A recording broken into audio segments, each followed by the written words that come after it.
Hi friends, my name is Swapnil.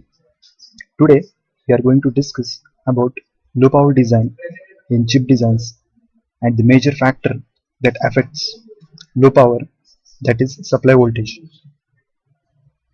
We will be discussing two major effects of low power design, that is on synthesis phase and backend phase, that is physical design phase of chip design.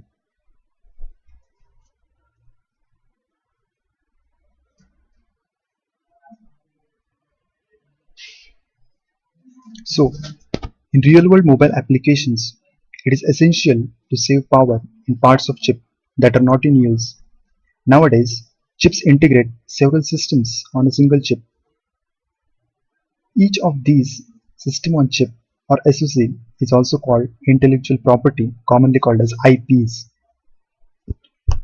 It is no secret that power is emerging as the most critical issue in system on chip design today. Power management is becoming an increasingly urgent problem for almost every category of design.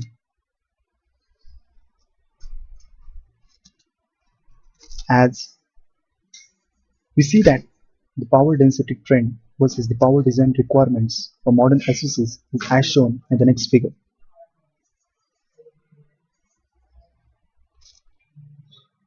Power density measured in watts per millimeter square, that is power consumed per unit area on chip, rises at an alarming rate in exponential manner. We can see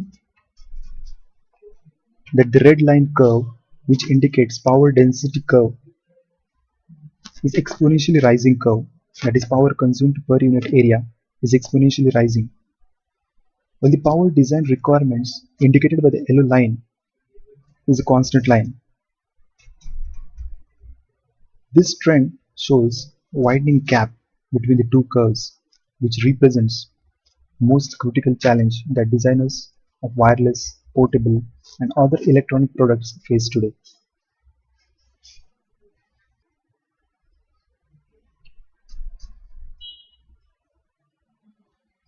So, in the previous parts, we have seen importance of low power designs.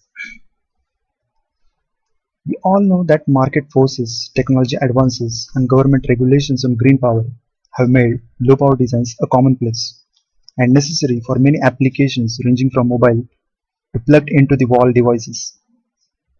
Low power design techniques focus on controlling dynamic as well as leakage power, and many use voltage control as the guiding principle to achieve our low power objectives.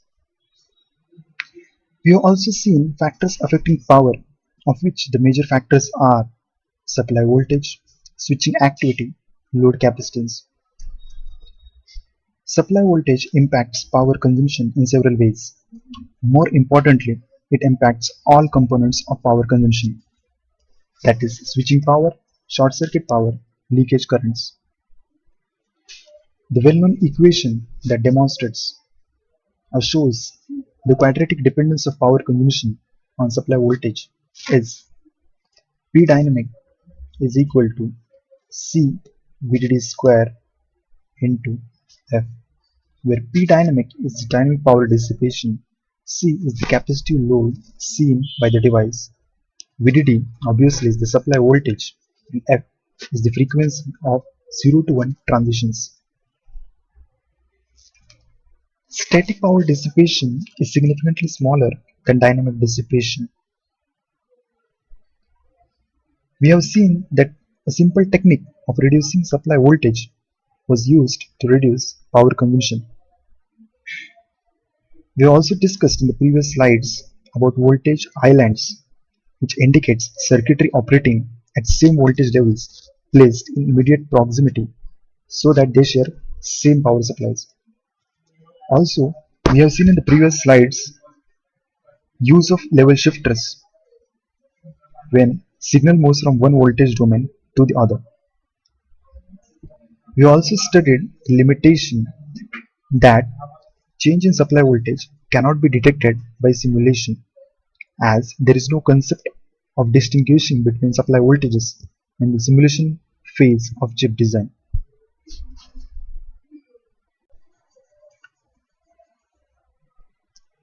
As mentioned before, though reduction in supply voltage results in quadratic reduction in power consumption, it also results in loss of performance. Low power design flows need to specify the desired power architecture to be used at each major step and for each task. Consequently, design teams often resort to methodologies that are ad hoc or highly inflexible. These methodologies require the designer to manually model the impact of low power during simulation and also need to provide multiple definitions for the same information. That is one set for synthesis phase, one set for placement, one for verification, and yet another for equivalency checking. Hence, yet after all that manual work, the old design flows had no way of guaranteeing consistency. This posed a tremendous risk to the associate design. That is, there was no way to be sure that what was verified matched what was implemented. Hence, we got lower productivity, longer time to market, and increased risk of silicon failure. Thus, to implement advanced power reduction techniques, a separate, comprehensive definition of power intent was developed.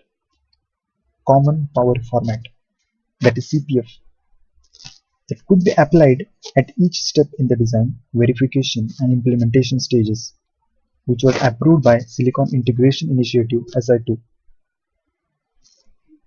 One more standard known as UPF, that is Unified Power Format, is the latest IEEE P1801 standard developed by Acelera.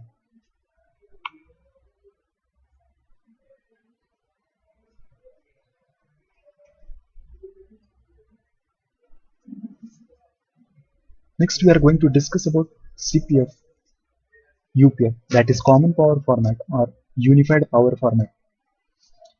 The power intent for the full chip can be effectively captured using this Common Power Format or Unified Power Format. Now the question arises, how to capture power intent using CPF or UPF?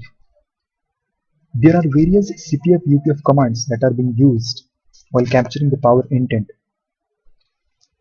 Advanced low power SoC design tools support the low power intent captured in the CPF commands. Examples of information that can be conveyed through these formats include various portions of design that operate at different voltage levels. Identification of level shifters and their respective voltage levels can be identified using CPF commands, as well as identification of isolation cells and their nature, that is transmit 0, transmit 1, or retaining the last value, etc., can also be captured using CPF commands. Now this information of CPF can be used by synthesis tools which need to know the voltage levels so that it can compute the delays, etc. correctly. It can also be used by layout tools so that it can use the information to connect the correct power rails.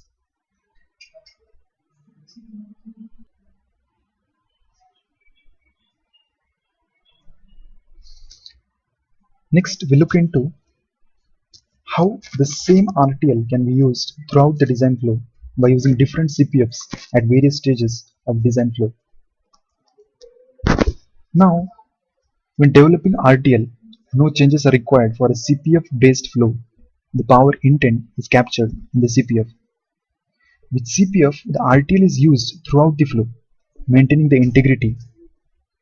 The RTL is used throughout the flow, maintaining the integrity of the RTL design file and enabling design reuse. In past, when designers had to change the RTL to include low power constructs, it precluded design reuse. Designers found that they had to change code of RTL, and if it were changed, it had to be verified again. And if the same block were used in multiple places in a design, as it is common in chip design, designers have to copy and modify the block for every power domain it was used in. This was a huge problem with the old flow, and huge benefit occurred in this regard due to CPF enabled flow. Hence, this type of format known as common power format has been used. We can see in this figure that the RTL can be instantiated n number of times, and each instance will have a different low power behavior as specified by the corresponding CPF. Thus, one CPF can be used during design phase, another CPF can be used during verification phase, and yet another can be used during implementation phase, and so on. It also contains a library and other technology-specific information used for synthesis and implementation. Now we'll move on to the implication on synthesis phase of chip design flow. How the change in supply voltage or reduction in supply voltage affects the synthesis phase of chip design flow. When power targets are aggressive, it is important to design for low power intent from the start, that is from inception. The earlier that power is considered in the design, the larger the savings can be. The majority of the power is determined by decisions made at or before synthesis. Hence it is important to know the decisions made at the synthesis phase. Exploring various microarchitectures and their associated power architectures is possible only early in the design flow. It is too costly and time consuming during implementation phase. CPF or common power format accelerates early optimization of power. Now what is synthesis? Based on timing, power and area constraints, the RTL of all blocks are synthesized into netlist. They are cells or macros for the given targeted technology. Various synthesis tools that are common are Design Compiler by Synopsys and Encounter RTL Compiler by Cadence.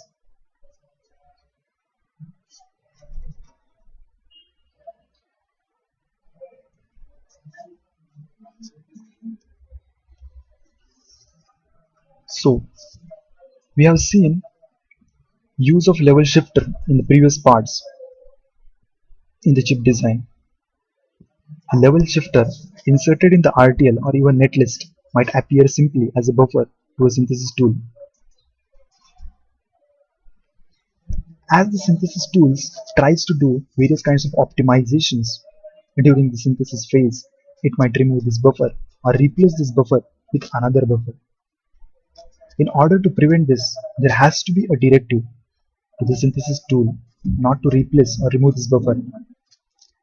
In Synopsys family of synthesis tools, this might be done through set don't touch attribute or command on the level shifters.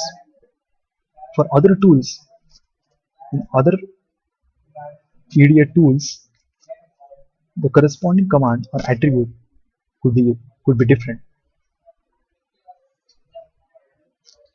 Similarly, on the other hand, a real level shifter cell in the library might appear as a buffer. Hence, a synthesis tool might make use of such level shifters when it intends to use a buffer.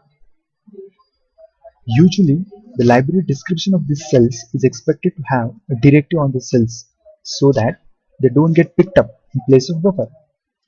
For a synopsys.lib file, this can be achieved through set don't use attribute in the library file description of the cell. Now still, without depending on the presence or absence of the attribute in the synthesis library, we should give a directive to the synthesis tool to not pick up level shifters on its own.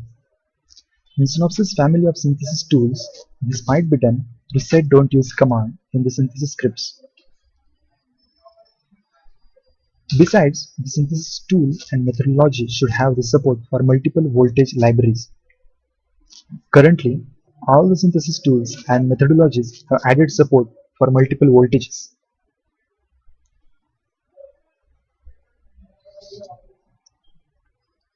We will now discuss synthesis done using both the normal synthesis phase as well as using CPF to describe the power intent. We know that many power optimization techniques are handled automatically during synthesis with today's EDA tools. However, the more advanced and powerful techniques are automated by a combination of synthesis and our common power format, that is CPF. or UPF. Exploring power at the architectural level and during synthesis using CPF files independent of the RTL design provides the highest leverage in percentage of power reduction possible in the SoC design to implementation flow. So this was all about synthesis phase and implications on that phase due to reduction in power supply voltage to reduce power consumption in our chip design. Next, we are going to discuss about the implications on the backend phase, that is physical design phase of chip design. What is backend phase?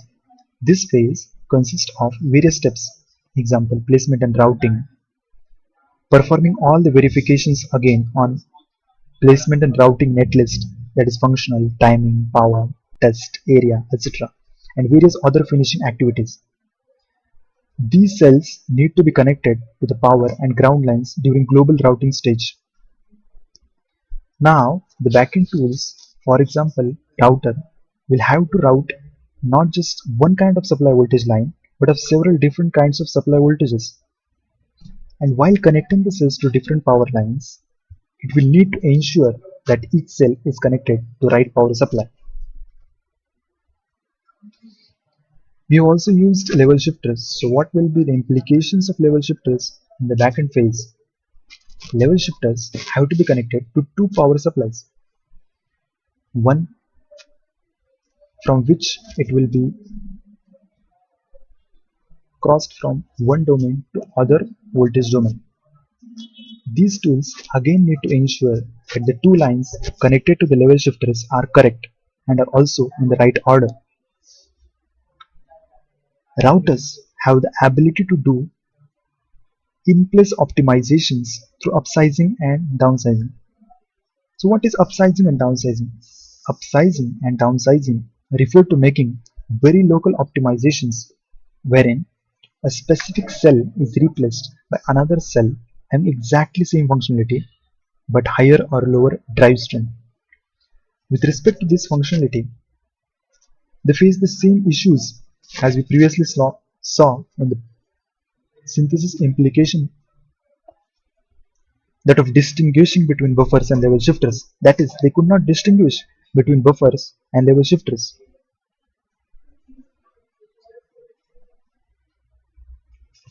So after place and route, there would be a power ground PG view of the netlist. In this view, the cells are modeled with the power and ground pins, and those pins are also connected. For example, suppose we take a simple 2-input AND gate. It is supposed to have 3 pins, 2 inputs and 1 output. However, in the PGView netlist and the corresponding .pg library, the same cell will have 5 pins, 2 inputs, 1 output, and a power supply and a ground pin. So the 2 extra pins we have are for the power supply and ground pin.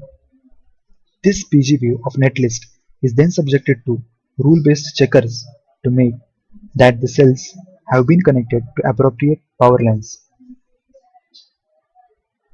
So what are rule-based checkers? Synopsys have their own rule-based checkers known as MVRC, multi-voltage rule checker, which is a static rule checker which can be used to check the PG view of the netlist and whether all the checks are appropriate or not. Now that we have seen the backend phase and its implications, we will also see if a common power format implementation is done in the backend phase. Normally, the backend phase is the implementation of the physical design phase, so we can call it implementation phase. So let's see.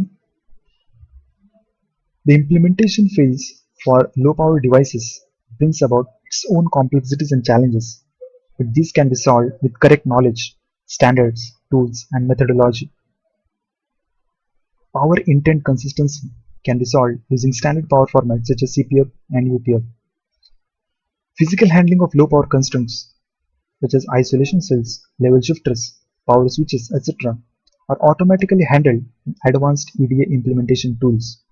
However, the designer still needs to have conceptual knowledge of these low power constructs. As low power design emerges and becomes more automated based on CPF, Power, performance, and area can be seen as just a progression of design and implementation. Trade-offs for power simply add another axis for the design space. While traditional design flows were a trade-off between timing and area, designers now face a challenge of power as another constraint in designs going forward. As we can see how the importance of low power both synthesis and backend phase is important in the RTL based chip design flow. Thanks for listening. Thank you everyone.